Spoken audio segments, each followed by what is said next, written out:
I dag er det den 4. april 2013, og jeg er alene igen, og ja, jeg har vasket mit hår med shampoo i dag, og jeg er helt alene, fordi David han er opvaskehold.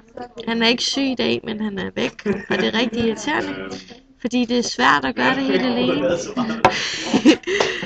Og ja, så jeg skulle lige finde ud af, hvad skulle jeg lige gøre og sådan noget. Det var lidt svært.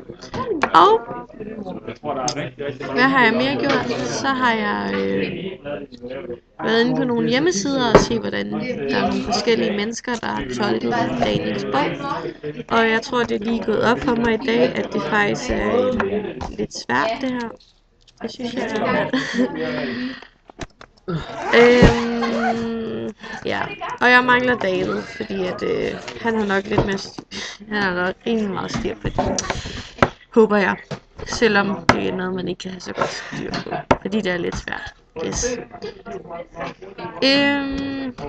Jeg tror ikke der er mere at sige andet end at vi har travlt, og vi skal lige have fundet ud af hvad vi skal gøre, så fedt. Yes, det er det.